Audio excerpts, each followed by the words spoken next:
I love that feeling of a mix where there's uncertainty around what's going to happen. It's this perfect mix of all these ingredients that make it work.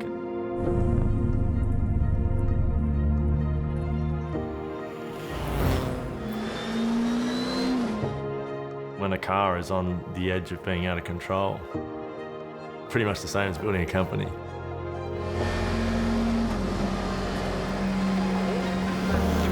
There's all these parts that come together, and yet with just the slightest input, it can all go wrong. You okay? And yet you get that right, and it just works like a symphony.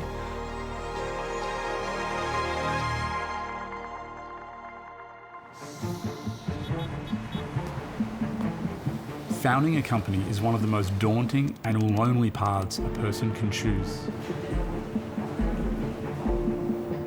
If you get it wrong, you can lose everything you have. But if you get it right, you could change the world. It's a relentless roller coaster of emotion that changes every day. And to take that leap requires a very rare mix of naivety and courage.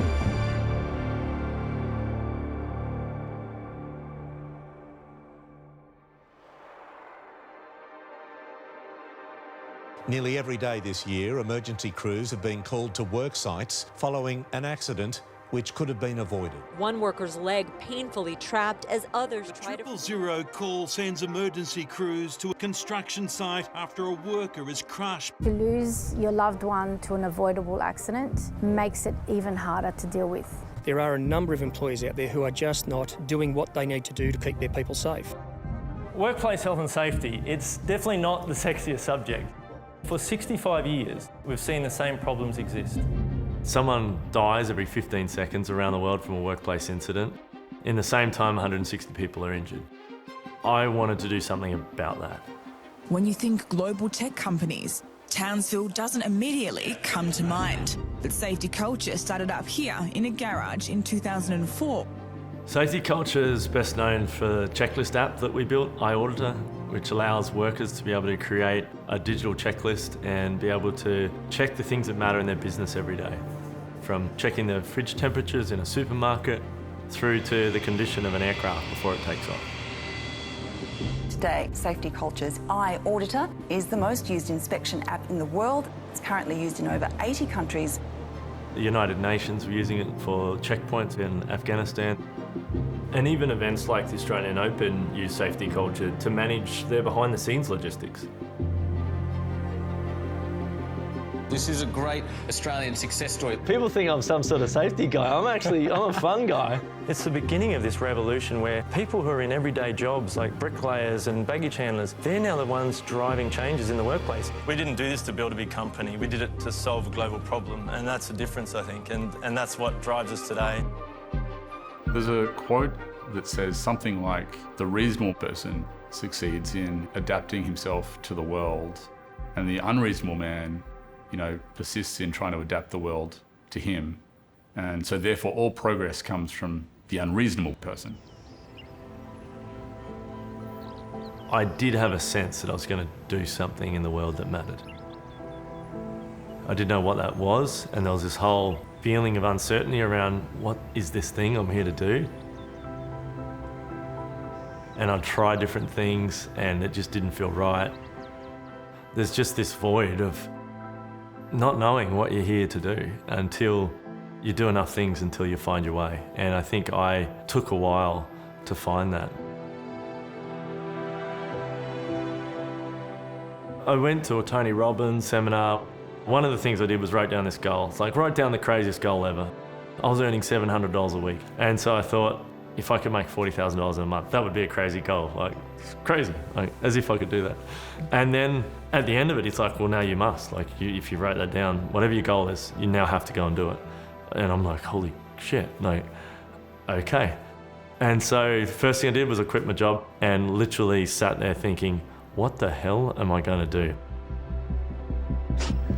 There was this Tough Man Challenge that used to happen in my hometown in Townsville, and I'd never been to it, but I thought, I could do this. Like, they must have heaps of people come and they pay money. And so I thought, that's about all I can come up with. Take you over to Dr. Nitsky. If it's only a blood nose or something, maybe we'll just wipe it. All right, but Dr. Nitsky. For the next 4 weeks, I just went around. I tried to find venues in Sydney at first, couldn't find anywhere. Rang the Northern Territory Boxing Association, and they're like, you can do whatever you want up here. And so I got in my car, drove 4,400 kilometres, 4,200 kilometres in 44 hours or something. Slept at the beach, parked my car on the Esplanade, and went about organising the Tough Man Challenge. I'd go up to people in the street and say, hey, have you got your Tough Man ticket? And they'd be like, what the hell's that? And I'd explain, it's just like no rules boxing competition, it'd be amazing, it's $15. And I'd sell tickets, and then I could go and buy lunch with that money. I had security staff, I had bar staff, all on credit. $22,000 I'd racked up in debt. And then 16 fighters who were fighting for a $2,000 cash prize, of which I didn't have yet. Of all the people to make a promise to that you can't deliver on, fighters are probably not the best choice. And so 1,509 people came. And the security guard came up to me with a handful of cash and said, what are you doing with the money? And I hadn't even thought about that, but the DJ needed 600 cash to start playing the music. And so I just pulled out $600 and gave it to the DJ. I said, start playing the music, and away it went. And so it all worked out. Took in $64,000 in 5 hours and cost $22 to do it. So I walked away with $42,600, I think it was. Here we go. Mum counting all the cash. I think we've covered the line. So what do you reckon? Pretty happy? Yep, it's gone well. And I think having that experience as a 20-year-old taught me that I could go and take on a challenge that seems ridiculously crazy and just maybe pull it off. To have that level of self-confidence and that belief, I think has probably served me more than any other experience in my life. To know that I could just walk outside with just the t-shirt on my back and I'll figure it out. One way or the other, I'll figure it out.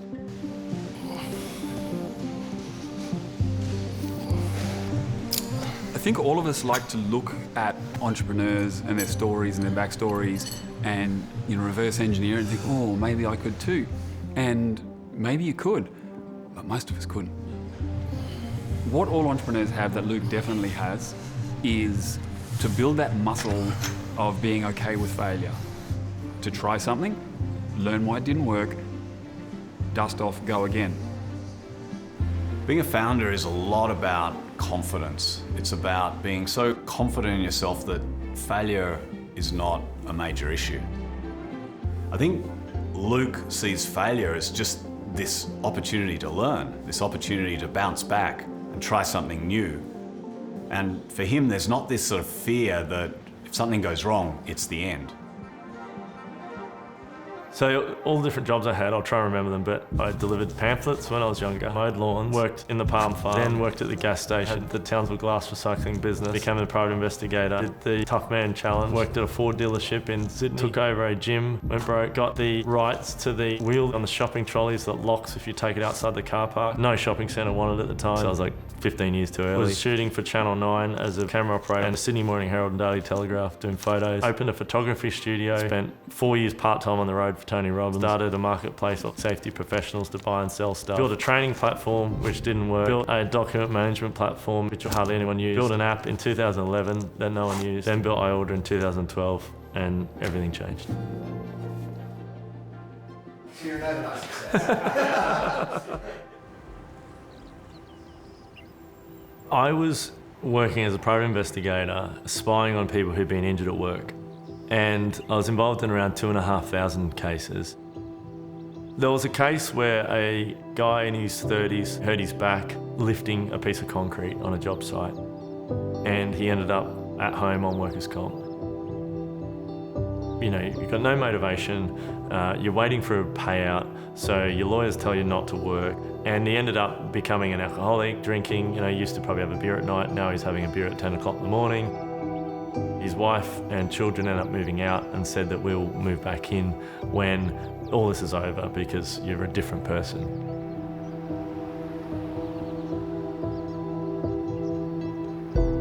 He ended up getting a payout. It was like $600,000. He then rang up his wife and said, you know, it's all over, you can come back now. And they didn't want to come back, she'd met someone else. He died from suicide the day after that.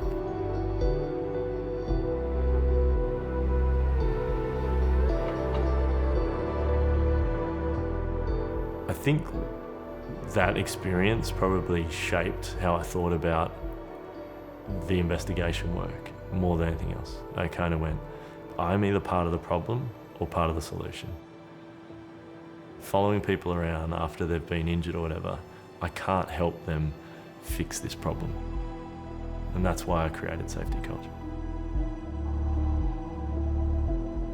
Look, I think innovation comes from a deep dissatisfaction with the world in some way, which is fascinating because many of the innovators I know are both the most passionate, excited people, but yet deeply dissatisfied with how the world exists today.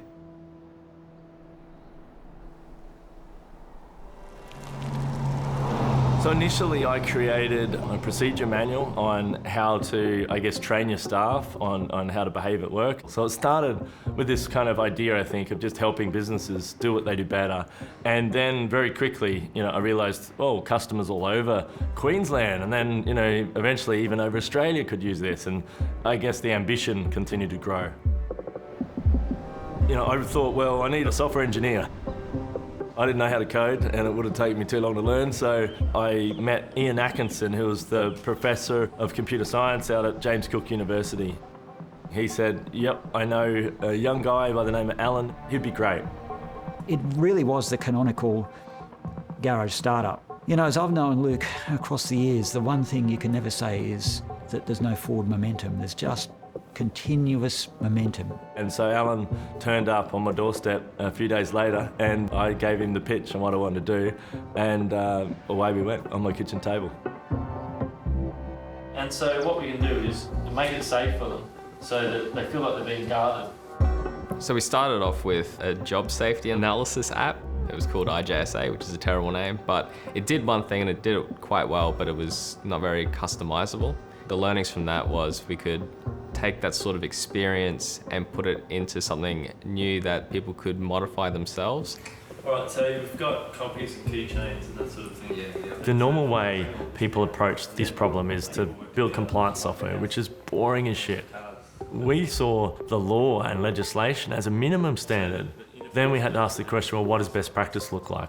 And the checklist was at the heart of that. You know, pilots, some of the highest trained people in the world, were using them every time a plane took off, and they had a great track record as a result. And then surgeons in theatre were reducing complication rates as a result of checklists. A lot of people try and make apps, but I think what distinguishes the really good ideas are that the founders, they kind of have a why at the beginning of their call. In Luke's case, he'd always been passionate about worker safety. And he didn't just talk about Australia or the rich Western world, but somewhere not as wealthy and as lucky as we are, that it would be a disaster. And what's going to happen with power lines? Yeah, maybe 1 month. Yeah, okay. Luke is the classic, non-technical, but hugely product-driven, product visionary founder. He is very passionate about the cause that he's trying to solve. And he's seen people get injured at work, die at work, and his whole purpose in life is to stop that happening. Well, we've just had a look through the fire department, gone through their control room and had a look at the trucks. It's amazing they're using Twitter to tell the fire officers about an emergency, and the senior officer reads it out off Twitter from the control room, goes out on Twitter, they read it, and then get out on their way.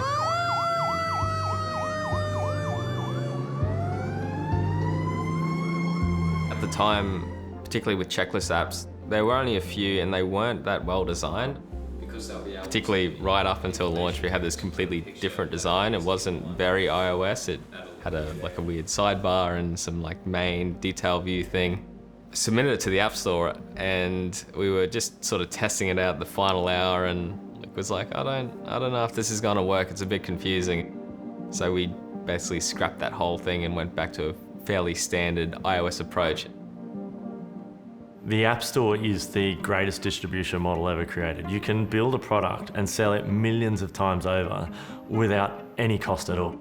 I ordered straight away, got traction, and we wanted to get 10,000 users in a year. We thought that would be a good goal. Yeah. And that happened in a matter of weeks, and it just snowballed from that. And what was quite amazing with iAuditor was that Luke had no idea how his bit of software was being used around the world. And suddenly he would see it pop up in different regions all over the world. There was this Chinese bicycle factory that we found out was using SafetyCulture to do workplace safety checks. It was being used by some of the biggest corporates in the world to inspect their wind turbines. It was just this huge proliferation of usage, all made possible because of the App Store. I can remember a few months in, a South American airline contacted us and said, hey, we love your app, we're using it to inspect all our aircraft, but you put out an update today and it's broken the report that we get after we do an inspection that has all the photos. And if we can't give that to our regulator, we can get grounded as an airline. I remember it was a Friday night, I rang Alan and said, we got a problem, this airline needs the reports to be working and we've done something that's broken it.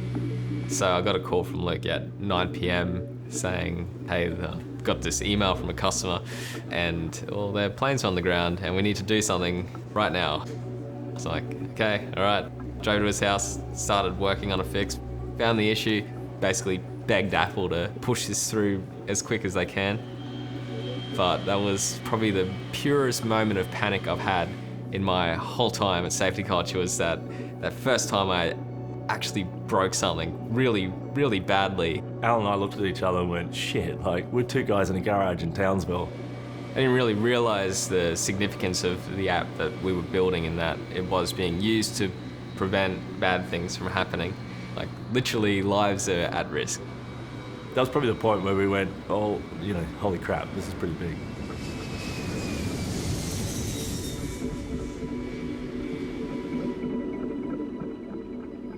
Building a company is a full contact sport. There's no real way around that.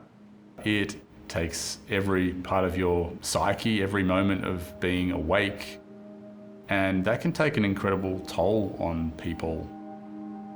It's very hard to step away and have a break, even have a weekend off and enjoy something because you have such highs or lows that are going on in the background. It takes a special breed of person to be able to do that day in, day out for decades at a time. I think there's probably ways to build a business where it doesn't take every bit of you.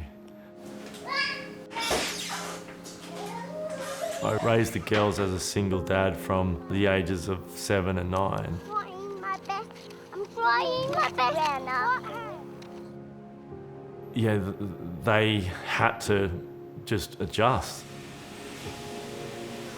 I would make their lunches and then drive them to school and then come back home, and we had 6 or 8 people working out of our garage, all sharing the one family toilet.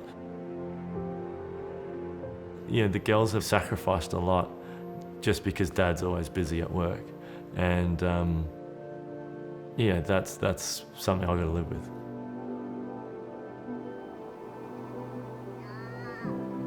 For sure, seeing the roller coaster that Dad's been on over this whole journey, it's definitely been really hard at times for him, and I think not everyone has seen that. Hello, Liam.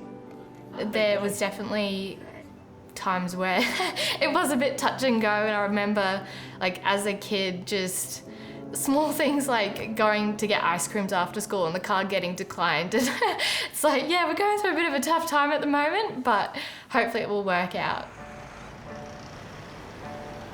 When I left school, I got a job at a gas station working for a guy by the name of Bill Smith, and he became my first business mentor. Bill didn't have an education. I dropped out of school. I could relate to how Bill had to struggle and get by, and I found someone in him who I could see how I could model. I said to Bill, I've got this great idea. I'll run all your businesses for you and you can go and travel. Yeah, I think that's the naivety. I thought I could do this. I could run Bill's businesses for him. From Bill's point of view, it's like, here's a young kid, pretty ambitious, obviously smart and got some talent, but probably not ready to run my businesses. He let me down gently, said, maybe not quite ready for that, but you can help me manage them. And we ended up splitting the profits between us. So, you know, I was, I think, earning $120,000 a year by the time I was 18 or something. It was pretty cool. People go into business to improve their lot. Their ambition drives them there. And sure, the things that you can buy with money are part of it, a big part of it, but it's not everything. There's a lot of self-satisfaction in running your own business. So when everything is turned to crap, you very often say to yourself, what the hell am I doing this for? But then when you cool down, you realise that you're getting a lot of satisfaction out of overcoming those difficulties. And the more difficult and impossible it is, the more the satisfaction when in fact you have overcome it. Bill always said, from when I was 17, he said, you're either going to be a millionaire or in jail. And so I'm pleased that it's worked out the way it has, but he was extremely proud of what I'd done. His respect for Bill was near absolute. Bill gave Luke a bit of tough love at a time he needed it. He also gave him a bunch of references that thoroughly shaped his life at a time when he needed it, probably the time that he would have turned into a bank robber if he was going to. Yeah, I think if we'd caught him at a young enough age with a bad influence, if Bill Smith had been a bank robber, look out. Once he understood the value of win-win for everybody, nothing else made sense. That was the only game in town. I probably wanted more time with Bill. I remember one day I was out at his house and it was just him and I. He asked me who had influenced my life the most, just in terms of what I'd done in business and things. And I said, well, that'd be you. And it was the only time I ever saw him cry. And he just said, I don't know what to say. I said, you don't have to say anything. It's kind of all been said.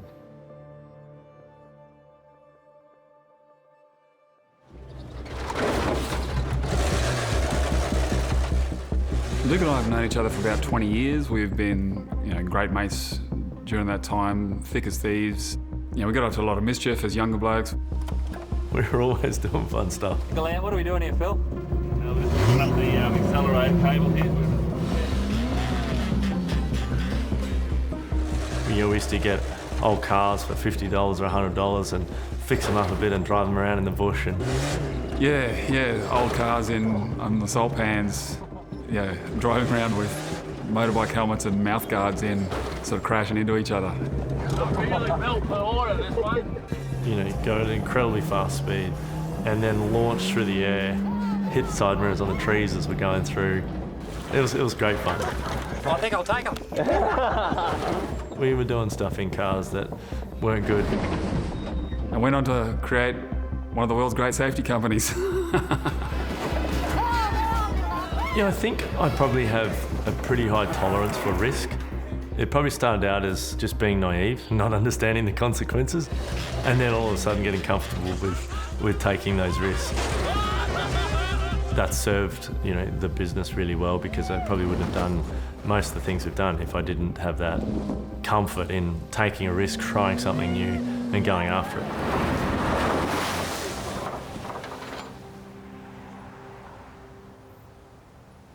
As we start to look at the product and what it has evolved into and where it's going, like, one of the things we continue to find is complexity is a barrier.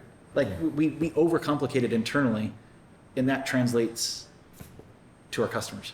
The thing about an app is that you've gone from Microsoft Word, where you've got 1,000 options in one screen. You can do all these crazy things and all these menus that drop down, to an app where you can do 2 or 3 things per screen. So, we're kind of going against that a little bit. That is a problem today. We hypothesize a lot, but we don't validate. The basics haven't changed, man. Like, I know. They want to be able to take a photo, they want to be able to ask questions, and they want to be able to get a report.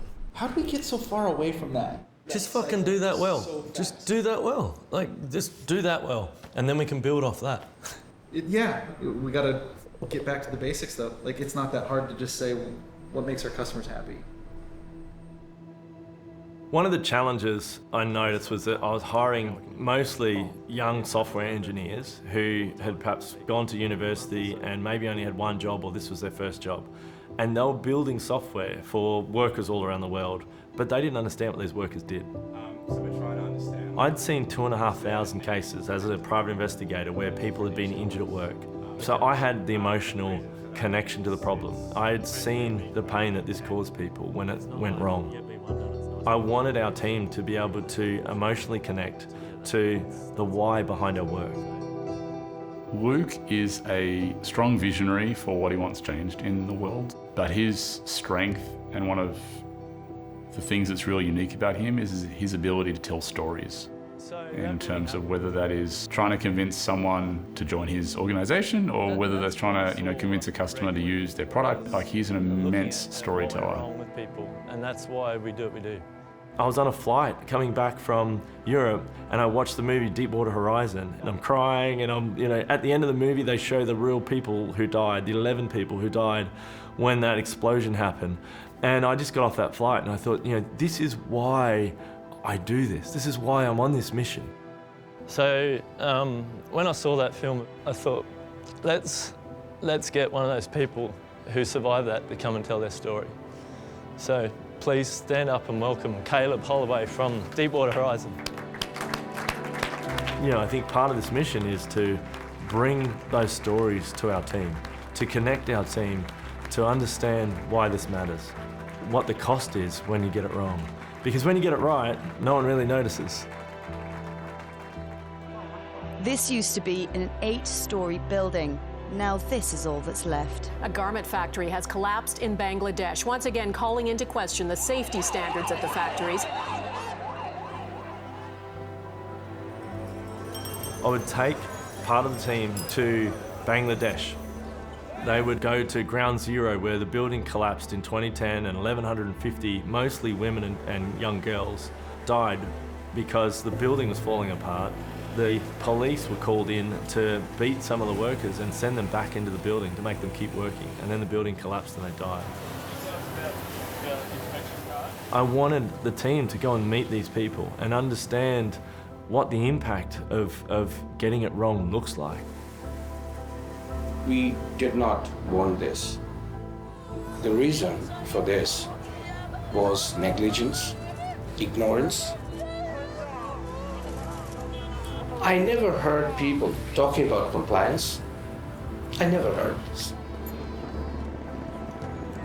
That was just an eye-opening experience. I'd never been to a developing country, let alone something as poor as Bangladesh. Really opened my eyes to how a big portion of the world operates.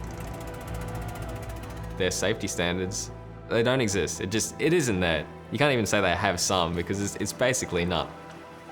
Like, while SafetyCulture was doing so well, I think the whole world had such a long way to go, particularly around safety and just the value of human life. I've just been warned by these blokes over behind me, over my left shoulder here, to not touch this wire, because they're live wires that the welders can just come and tap into to feed their sort of welding activity, and there's wires running through the whole place. So. The truth is that the veil between operating safely and danger is ridiculously thin. The way it's upheld is maintaining a standard. We're not a checklist app company. We help people understand what's working well, what's not working well, and what they should do about it. And that is how a standard is upheld. That's going to cut through jurisdictions, language barriers, social strata. We're going to give them the tools to do it.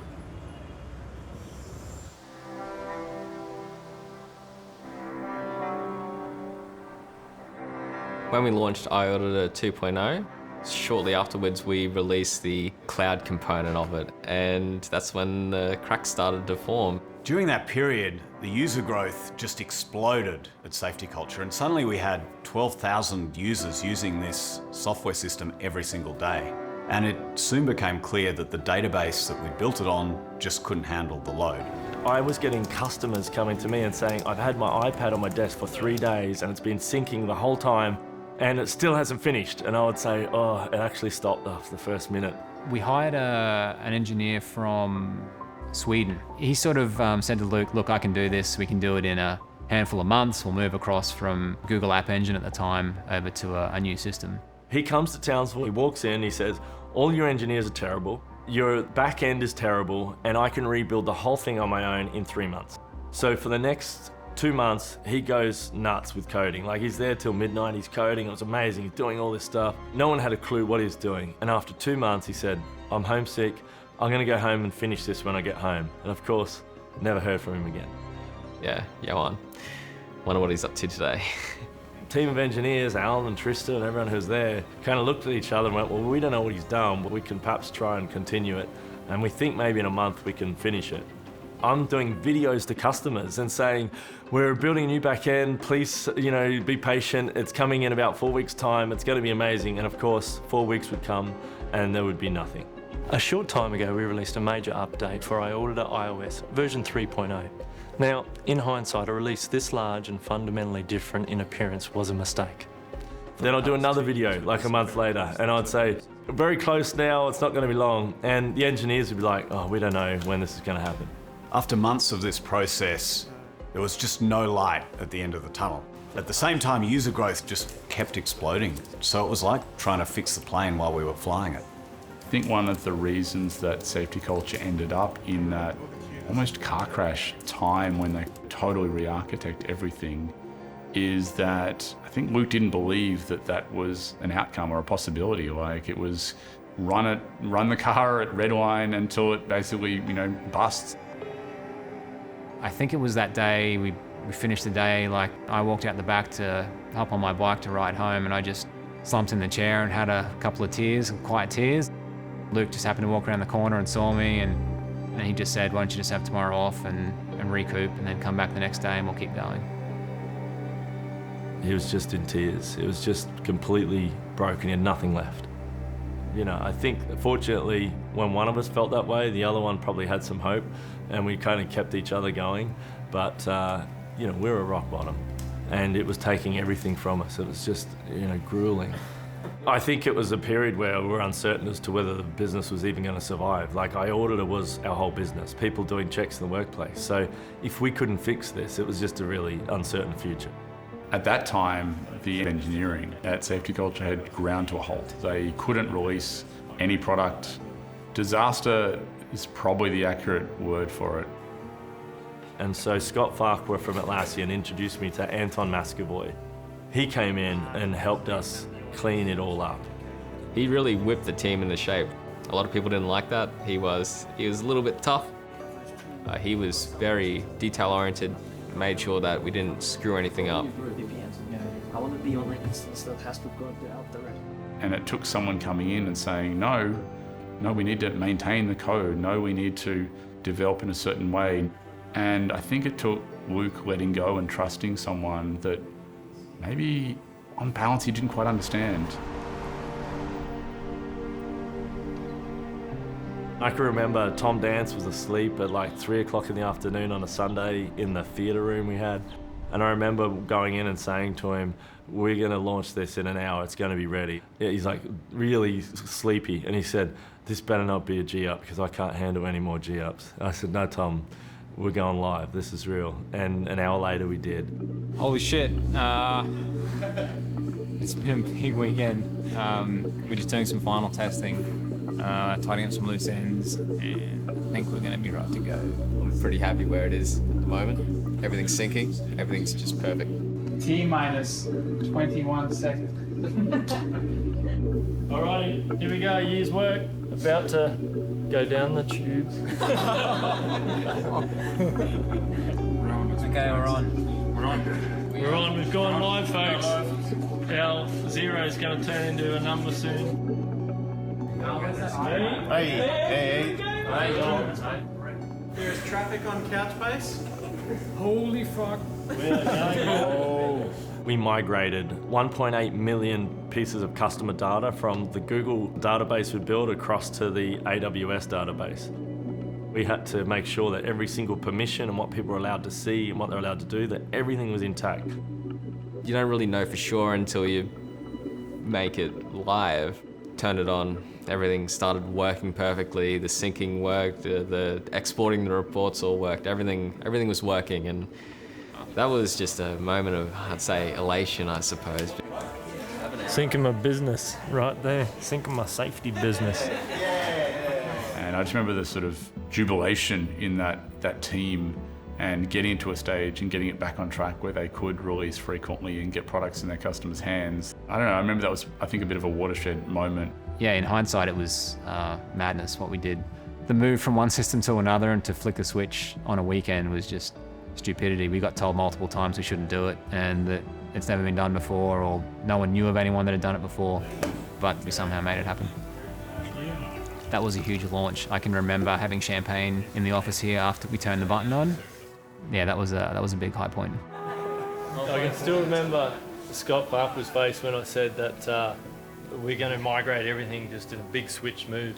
And he said, you'll be the first people in history to do that successfully if it goes without any problem. It's a big day. Here's to the future of safety culture. Good on you, fellas. And now I think we all look back on that time and say that really defined us. That was the time that safety culture really was made, because from that point on we had a foundation that we could build a great business on. We started out purely focused on workplace safety. And now it's an operations platform. We do about 800 million checks a year in the workplace. We're helping teams on a much sort of broader problem than just safety. It's now quality, it's all these other things. Now we get information from many different sources rather than just the checklist app that we started with. So it could be from a temperature sensor, or we think about telematics from a vehicle, or even from a CCTV camera.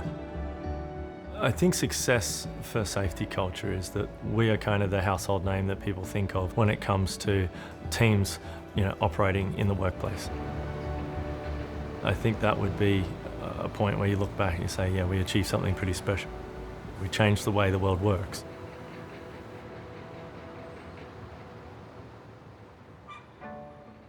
The interesting thing about entrepreneurs who are friends with each other is we get to share maybe more of the highs and lows with each other than we would share with other people out there who haven't had the same journey. It's been interesting with Luke because whenever he has a low point or somewhere where he's kind of not as excited by the business, there's only two reasons for it. One, he's forgotten his vision. Just needs reminding, sort of a mirror shined on him where he can see the impact he's having on the world and the people's lives and livelihoods that are being saved on a day-to-day basis. Or the second reason is where Luke hasn't taken care of himself and where he's put too much of himself into the business and not taken time for himself. I think both of those are pretty well established patterns of entrepreneurs, and when those things are fixed, we see a passionate, inspiring entrepreneur again. So, we'll do a launch, eh? Ready? Yeah. Oh my God! This is awesome! I think Dad does the car racing kind of for the little 10-year-old kid that just loved cars when he was younger, and I think it's just his childhood dream that he can actually just live out now.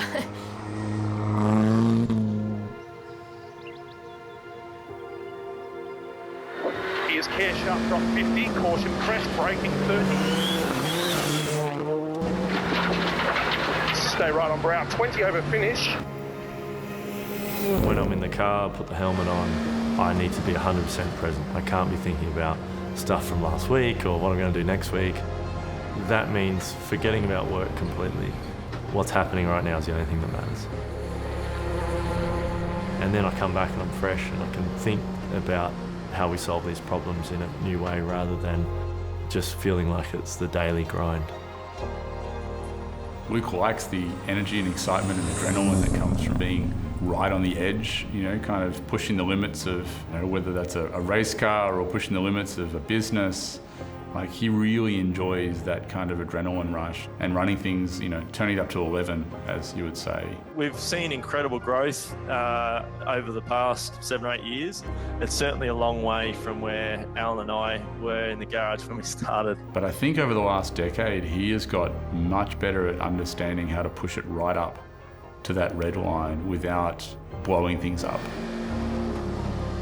Racing is the first time in years where I've felt like I'm actually doing something that I'm good at. It's been years. That's you, well done. Good. Well done, mate, good job. Everything else is just hard work, and I never get to enjoy the mastery of doing a job well day in, day out. Yeah, people sit back and go, wow, that's amazing what you've done. It's like, yes, I get that. But the reality is I'm constantly doing the thing that I'm not good at because no one's figured out how to do that yet. We're creating something out of dust. Perpetual incompetence, where I'm forever doing the next thing I don't know how to do. And the minute I figure out how to do it, I have to hire someone who can do it even better and then go and solve the next thing. I think founders typically are always looking for the next thing. It's just their nature. I'm constantly confronted with my own thoughts about what the world could look like. It's incredibly humbling to be able to see the impact we've had to date, and yet it feels like we've really achieved 1% of what we can achieve. We've got customers in every part of the world, but we're not a major platform in some of these other regions. That's the next big challenge for us, is getting in the hands of more people, and also getting in the hands of workers that don't normally use software in developing countries. People who have second-hand smartphones that they buy for $20 or $30. We want to be able to empower them as well to be able to do great work each day. I think that's a pretty exciting challenge. My life has got better the more I've helped other people. And whether that be people in the company or whether it be people and friends and family or outside of it or those I go racing with, people get so much fulfillment from helping others that all the things you want for yourself, you want to be respected or liked or whatever it is that people want, money, whatever, all those things come if all you do is do a great job of helping lots of other people. Just do something great and good things will come.